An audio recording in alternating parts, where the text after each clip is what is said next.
नमस्कार दोस्तों, आधार ICS academy में ऑनलाइन और ऑफलाइन माध्यम से जुड़े हुए सभी विद्यार्थियों का बहुत बहुत स्वागत है।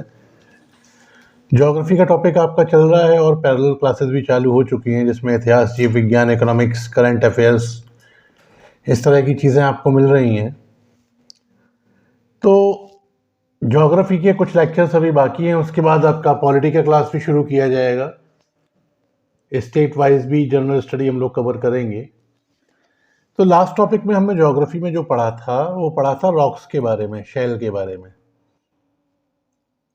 आज जो चर्चा करेंगे वो करेंगे हम, थोड़ा निकलते हैं पृथ्वी से बाहर, चलते हैं कहाँ, वायुमंडल में। तो वायुमंडल क्या होता है? वायुमंडल आप समझ सकते हैं कि आप जिस पृथ्वी पर रह रहे हैं इसके चारों तरफ कई 100 किलोमीटर की मोटाई में व्याप्त गैसीय आवरण, गैसों का बना हुआ आवरण जो होता है वो क्या कहा जाता है? उसे कहा जाता है वायुमंडल। क्या कहा जाता है? वायुमंडल। तो इसे आप लिख भी सकते हैं कि पृथ्वी के चारों तरफ कई 100 किलोमीटर की मोटाई में व्याप्त गैसीय आवरण को वायुमंडल कहा जाता है। ठीक है, अब सबसे पहले बात करेंगे वायुमंडल की संरचना की। तो वायुमंडल जो है वो 3 तत्वों से मिलकर बना होता है मुख्यतः। कौन कौन से? सबसे पहला जो तत्व होता है वो होती है गैस। क्या होती है? Gas, gases. अब ये जो गैस है ये भी 2 प्रकार की होती है, एक स्थायी रूप से और एक अस्थायी। तो जो हमारे वायुमंडल में स्थायी गैसें हैं वो कौन कौन सी हैं? मेन प्रमुख बताई जा रही हैं आपको। स्थायी गैसें कौन कौन सी हैं? नाइट्रोजन और ऑक्सीजन।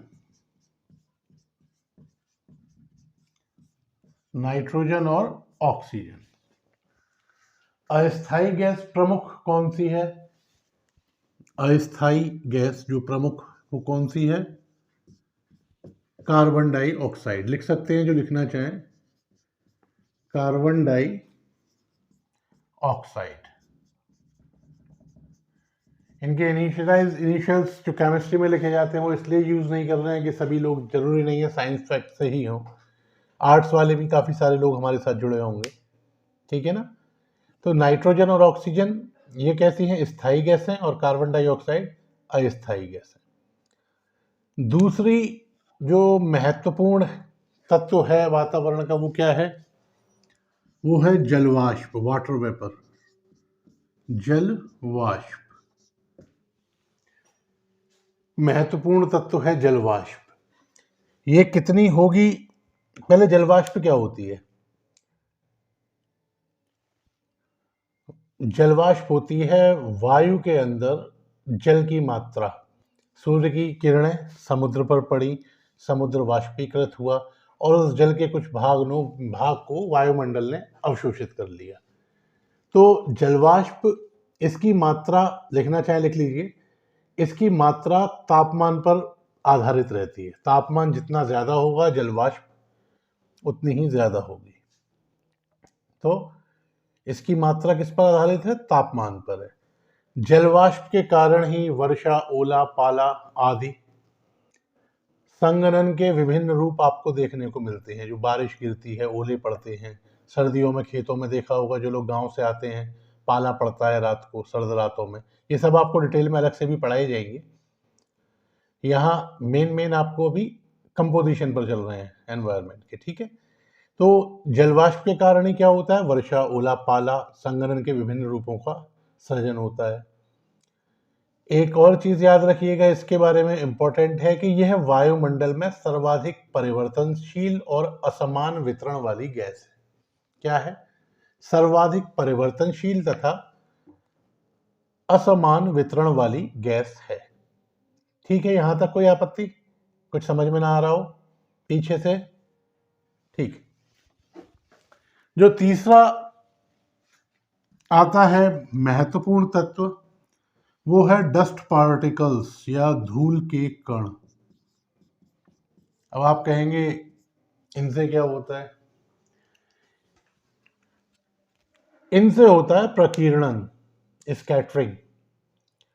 एक सूर्य की निश्चित लंबाई की तरंग किरण आकर किसी धूल के कण से टकराती है तो टकराने के बाद वह प्रकाश में बदल जाती है। इसी कारण क्या होता है, आपको आकाश का रंग नीला, सूर्योदय और सूर्यास्त से पहले या बाद भी कभी कभी सूर्य नजर आता है, या कहना चाहिए रेगिस्तान में मृग मरीचिका। मृग मरीचिका मतलब आप देखते हैं कभी कभी कि रेगिस्तान में चारों तरफ क्या है, चारों तरफ पानी पानी से होने का आभास आपको मिलता है। यह सब किसके कारण होते हैं? स्कैटरिंग के कारण। ठीक है, यहां तक क्लियर? धूल के कण से क्या होता है? स्कैटरिंग। आसमान का रंग नीला किस कारण दिखाई देता है? प्रकीर्णन या स्कैटरिंग के कारण। लाल प्रकीर्णन या स्कैटरिंग के कारण।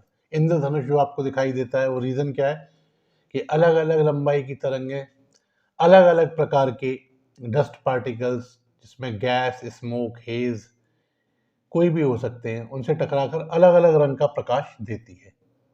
ठीक है, इसमें ज़्यादा अंदर अभी आपको जाने की आवश्यकता नहीं है। ज़रूरत होगी तो ये भी पूरा आपको एक अलग से पूरा विज्ञान है, ये अलग से आपको बताया जाएगा। ठीक, तो अब बात करते हैं आगे गैसों के बारे में। तो सबसे पहले चीज़ जो आपको याद रखनी है वो आपको याद ये रखना है कि वायुमंडल में सर्वाधिक मात्रा में कौन सी गैस पाई जाती है? वायुमंडल में सर्वाधिक मात्रा में पाई जाती है नाइट्रोजन। कौन सी? नाइट्रोजन। ये कितनी होती है? ये होती है लगभग 78%। दूसरी महत्वपूर्ण गैस होती है ऑक्सीजन। कौन सी? ऑक्सीजन। ये होती है 21%। ठीक है, कौन कौन सी गैस पाई जाती है सबसे ज्यादा? नाइट्रोजन और ऑक्सीजन। ठीक है, आपके लिए एक चार्ट दे रहे हैं गैसों का। वायुमंडल में पाई जाने वाली जो गैसेस हैं उनका अवरोही क्रम किस प्रकार से है। ठीक है, उसका एक आपको चार्ट दे रहे हैं, उसको आप लिख लीजिएगा।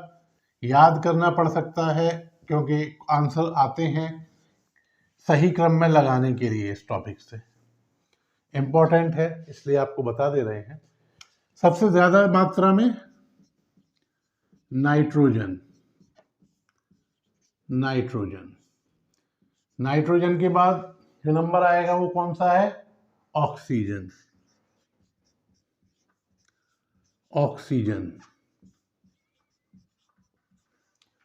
ऑक्सीजन के बाद जो अगली आएगी वो आएगी आर्गन। कौन सी? आर्गन।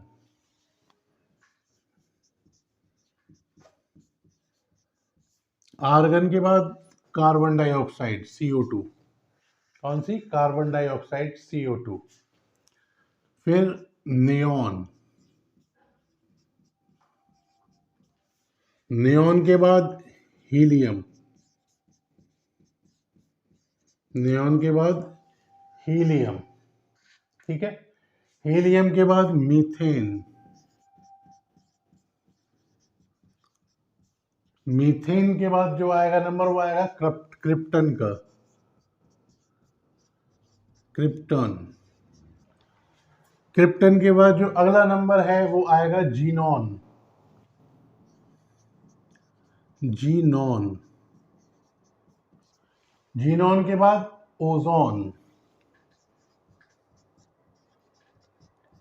और ओजोन के बाद हाइड्रोजन। ओजोन के बाद हाइड्रोजन।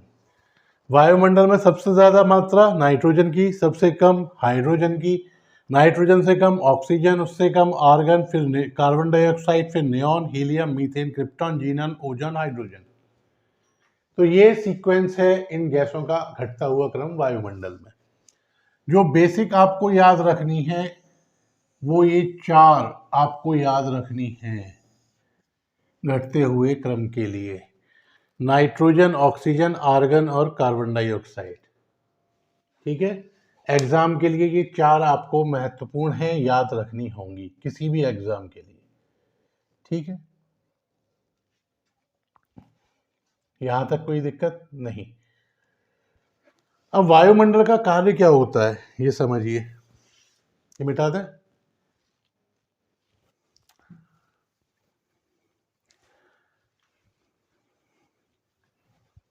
देखिए क्रिया आपको बताते हैं छोटी सी। ये क्या है आपकी अर्थ, और ये है सन, और ये है आपका वायुमंडल। तो होता क्या है कि सूर्य से जो प्रकाश आता है वो आता है लघु तरंगीय किरणों के रूप में, शॉर्ट वेव्स के रूप में। तो ये शॉर्ट वेव्स होती हैं, ये वायुमंडल को पार कर पृथ्वी पर आ जाती है। उसके बाद क्या होता है, पृथ्वी गर्म हो जाती है। क्या होता है, पृथ्वी गर्म हो जाती है, और गर्म होकर ये भी रेडिएट करना या इसका विकिरण इसका प्रारंभ हो जाता है। धरती से जो तरंगें विकृत होती हैं या निकलती हैं वापस, वो होती हैं लॉन्ग वेव्स। कौन सी? Long waves. ठीक है। तो जब ये लॉन्ग वेव्स जा रही होती हैं वापस, तो जो वायुमंडल में गैसेस हैं वो इनकी ऊष्मा को क्या कर लेती है, ग्रहण कर लेती है। ठीक है।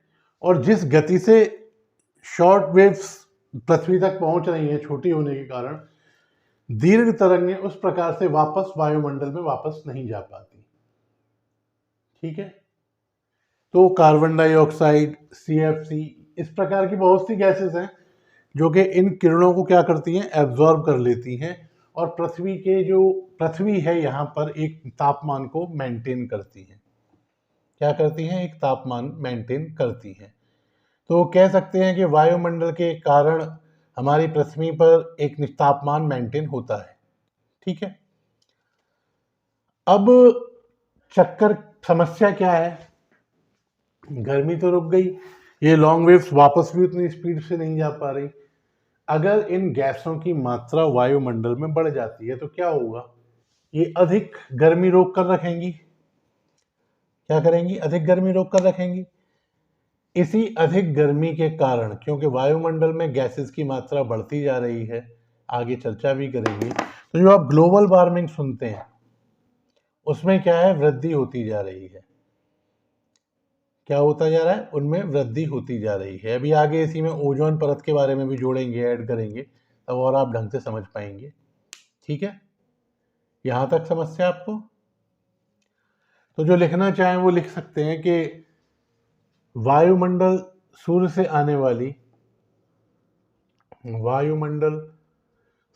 आने वाली लघु तरंगी सौर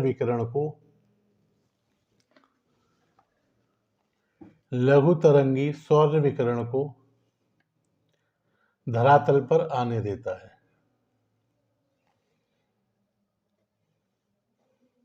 परंतु पृथ्वी से निकलने वाले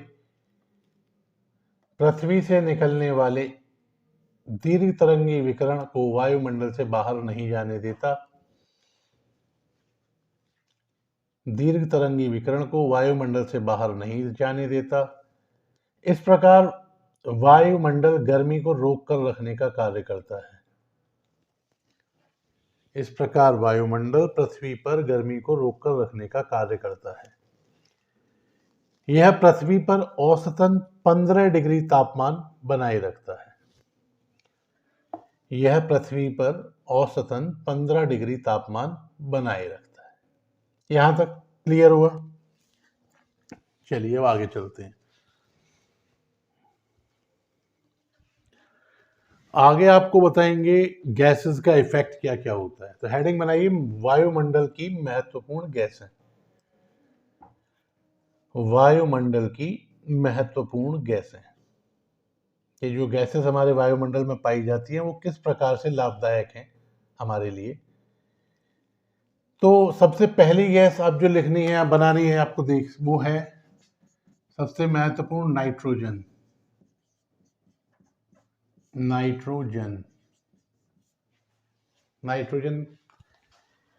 तो सबसे पहले इसमें आप याद रखिएगा, आपको बताया है अभी कि वायुमंडल में इस गैस की मात्रा सर्वाधिक है। वायुमंडल में इस गैस की मात्रा सर्वाधिक है और इस गैस की उपस्थिति के कारण ही प्रकाश, परावर्तन, वायुदाब तथा पवनों की गति का आभास होता है। क्या होता है? इस गैस की उपस्थिति के कारण ही प्रकाश परावर्तन, वायुदाब तथा पवनों की गति का आभास होता है। यह गैस वस्तुओं को तेजी से जलने से बचाती है, अर्थात यह गैस वस्तुओं को तेजी से जलने से बचाती है, अर्थात इस गैस के अभाव में आग पर नियंत्रण नहीं किया जा सकता। आग पर नियंत्रण नहीं किया जा सकता। नाइट्रोजन से पेड़ पौधों में प्रोटीन का निर्माण होता है। ये इंपॉर्टेंस आपको बताई जा रही है। यही आपसे क्वेश्चन में डाल देगा ABCD में, कौन सा सत्य है या कौन सा असत्य है। जब तक आपने डिटेल में नहीं पढ़ा, आंसर आप नहीं कर पाएंगे। तो नाइट्रोजन से क्या होता है? पेड़ पौधों में प्रोटीन का निर्माण होता है। लेग्यूमिनस पौधों की जड़ों में, लिख लीजिए, लेग्यूमिनस पौधों की जड़ों में जड़ों में पाया जाने वाला सहजीवी जीवाणु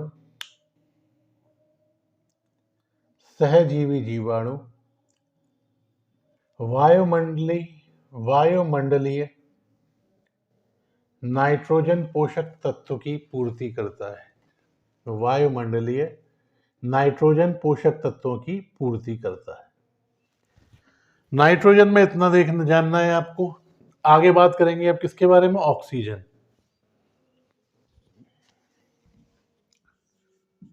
कौन सी? ऑक्सीजन।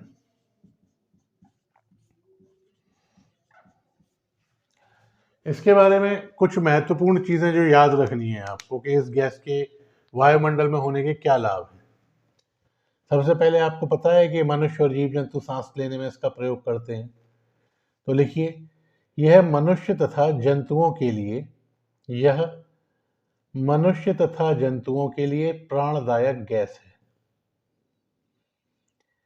दूसरी इंपॉर्टेंस, यह ऊर्जा का मुख्य स्रोत है क्योंकि इसके अभाव में ईंधन नहीं जल सकता। यह ऊर्जा का मुख्य स्रोत है क्योंकि इसके अभाव में ईंधन नहीं जल सकता। गैस वगैरह आप नहीं जला पाएंगे अगर ऑक्सीजन वायुमंडल में ना हो। पेड़ पौधे प्रकाश संश्लेषण की क्रिया के द्वारा इसे वायुमंडल में मुक्त करते हैं। क्या करते हैं? कार्बन डाइऑक्साइड लेते हैं दिन में, ऑक्सीजन छोड़ते हैं। तो पेड़ पौधे प्रकाश संश्लेषण जब भोजन बनाते हैं तब उस क्रिया में क्या करते हैं? इसे वायुमंडल में मुक्त करते हैं। ये 3 चीजें आपको, 4 चीजें महत्वपूर्ण इसमें याद रखनी है। अगली जो गैस आपको है वो है carbon dioxide, CO2, carbon dioxide. तो याद रखिएगा सबसे महत्वपूर्ण बात इस गैस की कि सबसे भारी होने के कारण यह गैस, लिख लीजिए, सबसे भारी होने के कारण यह गैस वायुमंडल की सबसे निचली परत, कल बात करेंगे नेक्स्ट टॉपिक में, परतों के बारे में ही, में भी, कितनी? 32 किलोमीटर, ब्रैकेट में लिख दीजिएगा कितनी? 32 किलोमीटर तक पाई जाती है। यह गैस ग्लोबल वार्मिंग के लिए मुख्य रूप से उत्तरदायी है। इसकी मात्रा बढ़ती जाएगी कार्बन डाइऑक्साइड की अगर वायुमंडल में, तो गर्मी ज़्यादा रोकेगी, और गर्मी ज़्यादा रोकेगी तो पृथ्वी का तापमान क्या होगा? बढ़ता जाएगा तो ग्लेशियर्स पिघलते जाएंगे। तो यह गैस क्या है? ग्लोबल वार्मिंग के लिए मुख्य रूप से उत्तरदायी है। क्योटो प्रोटोकॉल 1997, इनको एक अलग से टॉपिक में और डिस्कस करेंगे आपके साथ। क्योटो प्रोटोकॉल 1997 में इसकी मात्रा में 1997 में इसकी मात्रा में कमी किए जाने के बारे में वैश्विक सहमति बनी है। कमी किए जाने के बारे में वैश्विक सहमति बनी है। ठीक है, नेक्स्ट इंपॉर्टेंट गैस जो आपको देखनी है, ये आपको रिवाइज करते रहिएगा प्लीज, वरना व्यर्थ है यहां बैठना भी आपका। हाइड्रोजन, नेक्स्ट कौन सी है? हाइड्रोजन। इसके बारे में क्या याद रखना है? इसके बारे में एक चीज याद रखिएगा बस, कि यह वायुमंडल की सबसे हल्की गैस है। यह वायुमंडल की सबसे हल्की गैस है। Next is ozone.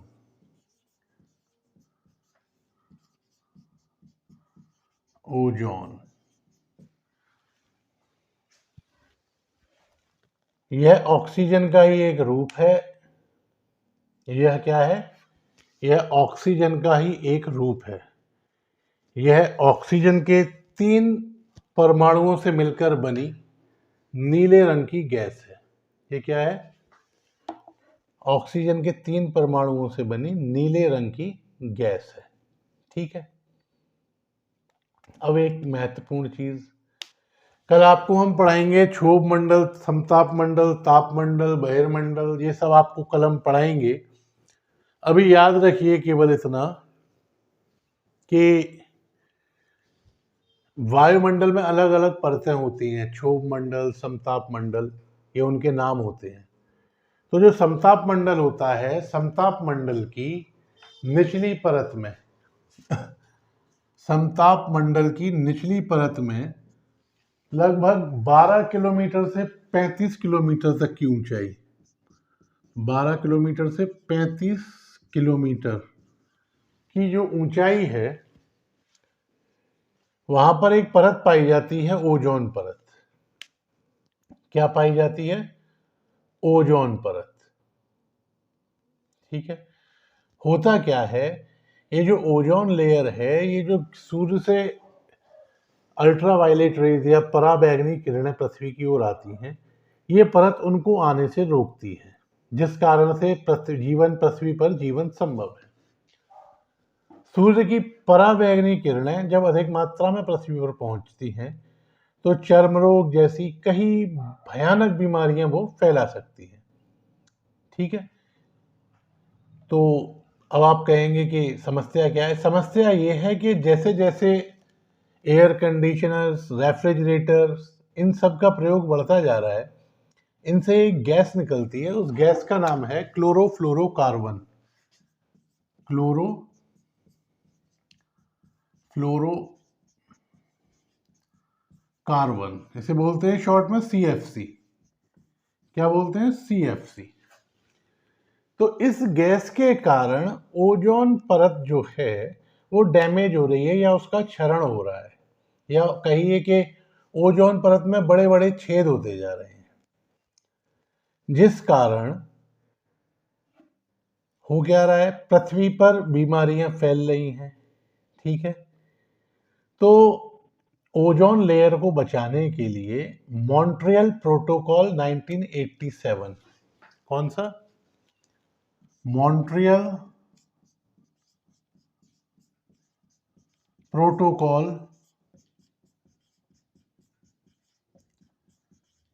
1987 में वैश्विक सहमति बनी है कि CFC के प्रयोग को कम किया जाए, इसका कोई सप्लीमेंट ढूंढा जाए, और इस क्लोरोफ्लोरोकार्बन को की जो दर है, उसे गैस के यूज को थोड़ा कुछ कम किया जाए। ठीक है, तो ये गैस कहाँ से निकलती है? ज़्यादातर जेट वायुयान से निकलने वाली nitrogen oxide, air condition, refrigerator आदि से निकलने वाली क्लोरोफ्लोरोकार्बन, ये सभी गैसें क्या है? ओजोन परत के लिए क्या है? नुकसानदायक है। ठीक है, लिखना, ये आपको प्रिंटेड भी मिलेगा, लिखना चाहे लिख भी सकते हैं कि वायुमंडल के समताप मंडल में निचली परत में 12 से 35 किलोमीटर तक की ऊंचाई पर ओजोन गैस पाई जाती है, या ओजोन लेयर या ओजोन परत पाई जाती है। यह परत सूर्य से आने वाली तेज पराबैंगनी किरणों को पृथ्वी पर आने से रोकती है, जिसके कारण पृथ्वी पर जीवन संभव है। सूर्य की पराबैंगनी किरणें अधिक मात्रा में पृथ्वी पर पहुंचकर चर्म कैंसर जैसी भयानक बीमारियां फैला सकती हैं। चर्म कैंसर जैसी भयानक बीमारियां फैला सकती है। जेट वायुयान से निकलने वाली नाइट्रोजन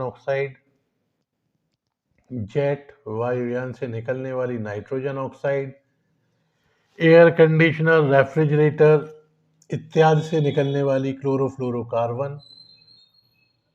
क्लोरोफ्लोरोकार्बन या CFC ओजोन परत को नुकसान पहुंचाती है।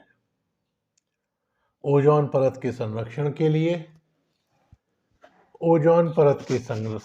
के लिए मॉन्ट्रियल प्रोटोकॉल (1987) में वैश्विक सहमति बनी है। ठीक है। Next important is water vapour या जलवाष्प। कौन सी? जलवाष्प। छोटे छोटे हेडिंग से बना लीजिए। विभिन्न प्रकार के, इसमें लिखिए, विभिन्न प्रकार के तूफानों को जलवाष्प से ही ऊर्जा प्राप्त होती है। अभी आपको बताया था ओला, पाला, वर्षा।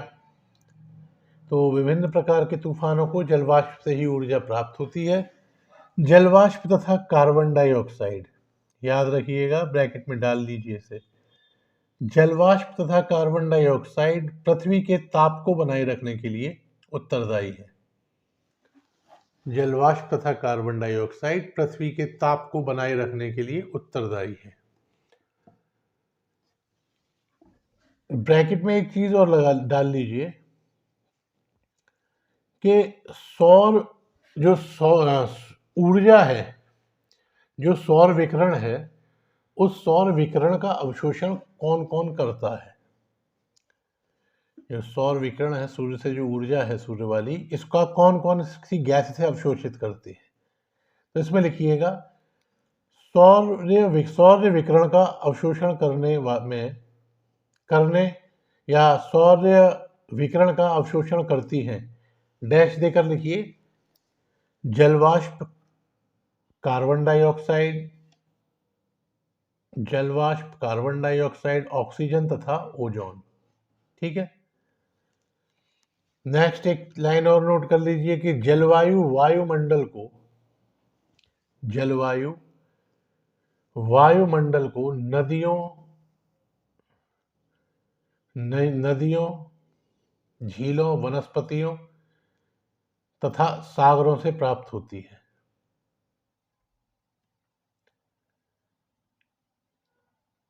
क्या चीज? ठीक है। विषुवत रेखा पर जलवाष्प की मात्रा सर्वाधिक पाई जाती है तथा विषुवत रेखा से ध्रुवों की ओर